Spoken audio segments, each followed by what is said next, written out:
Okay, hello, my name is Jameson Chase Young and this is Coins in History.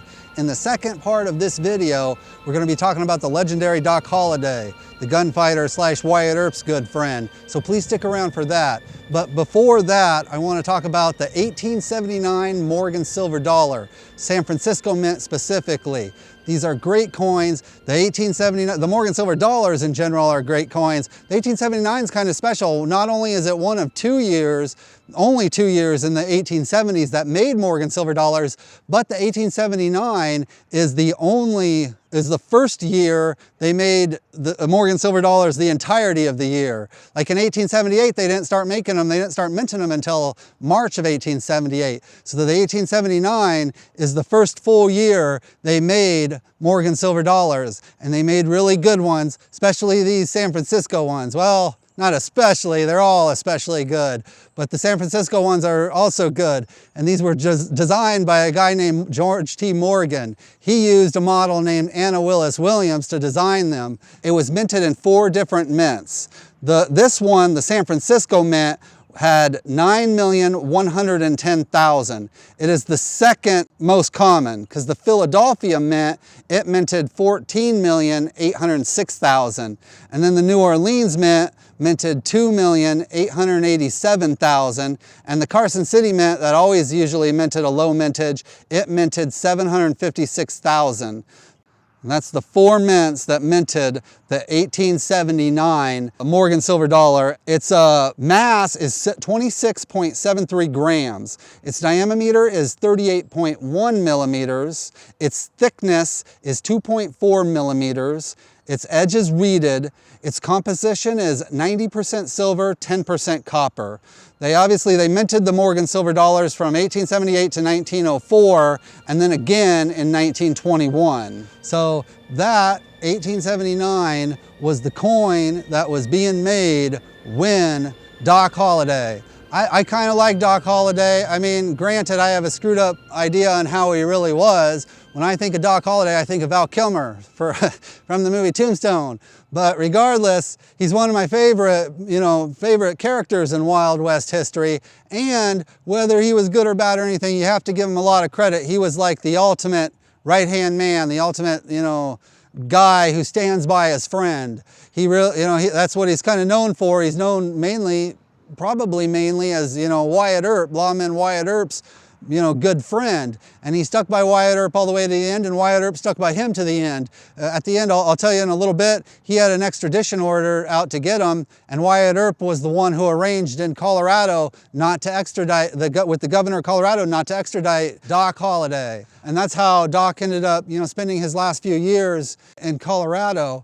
Holliday's colorful life and character, they've been depicted in a lot of different movies and books, including the movie Tombstone, but there's been a lot of big named actors like Val Kilmer in Tombstone. There's been a lot of big name movies and actors done about Doc Holliday. At age 20, Holliday earned a degree in dentistry from the Pennsylvania College of Dental Surgery. He set up practice in Griffin, Georgia, but he was soon diagnosed with tuberculosis, the same disease that killed his mom when he was 15 and his sister before his birth. Hoping the climate in the American Southwest would ease his symptoms, he moved to that region and became a gambler. Despite his formidable reputation as a deadly gunslinger, Doc Holliday only engaged in about 8 shootouts during his lifetime.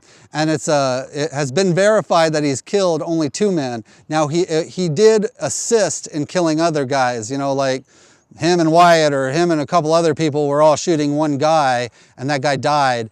But he only had 2 people who were confirmed that he killed all by himself. And he assisted in several others, and he was involved in a total of 8 killings.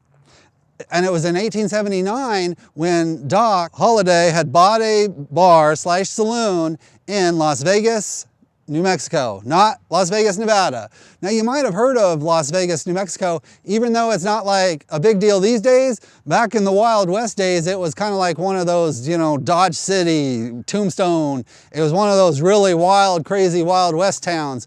I think there was even a day where Doc Holliday, Billy the Kid, and some other famous Wild West outlaw, they were all in town all on the same day, according to legends. But yeah, Las Vegas, New Mexico was a really wild place, and this is where Doc Holliday had bought his saloon. And at the time, he had dance hall girls in there to, you know, entertain the customers. And there was an ex-Army scout named Mike Gordon. Mike Gordon, he was trying to persuade one of the saloon girls to run away with him. This saloon girl, she rejected him. That ticked off Mike Gordon. And then Mike Gordon went outside and very Wild West style started shooting rounds through Doc Holliday's saloon. But he didn't manage to do too much damage because apparently Doc Holliday just, casually stepped outside, fired one round, and shot Mike Gordon. And Mike Gordon died the very next day. So this was Doc Holliday's official first killing. And they, I think, deemed it at what you would call like a justifiable homicide, because it wasn't like a straight murder, it was a justifiable homicide.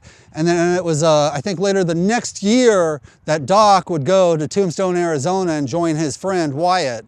The following year, Holliday abandoned the saloon business and joined his old friend Wyatt Earp in Tombstone, Arizona.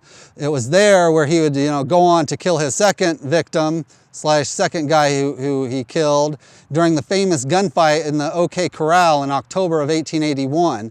And then during the subsequent 6 years, Holliday assisted in several other killings and wounded a number of men in gun battles. His hard drinking and his tuberculosis eventually caught up with him, and he retired to Colorado Health Resort, where he died in 1887.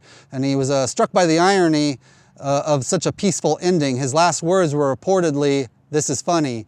He said that because he looked down at his feet and they were barefoot, and there's that saying, "died with your boots on." It normally is contributed to like people who die violently, gunfighters, soldiers, they die with their boots on. He thought it was kind of funny that, after all that violent and drinking type living, he was dying with his boots off.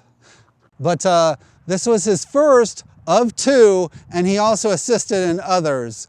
But, Doc Holliday's legends, it's hard to know exactly how many people he killed, because his legends, a lot of them are like based on him getting drunk and bragging about how many people he killed.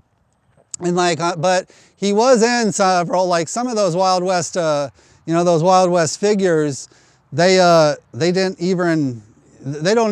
doesn't even know if they were even in a gunfight. Well, Doc Holliday was in several, they believe at least 8.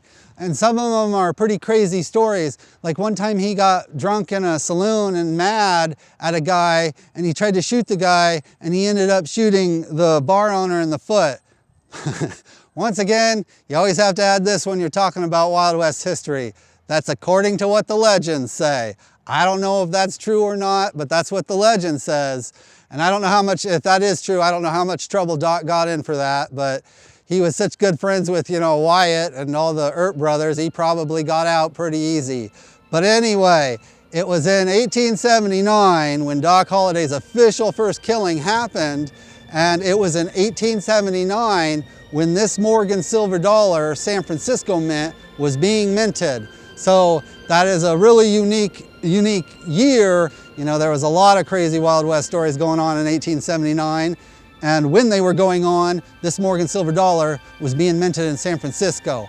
I hope you enjoy these videos. And if you do, please like the channel, please subscribe.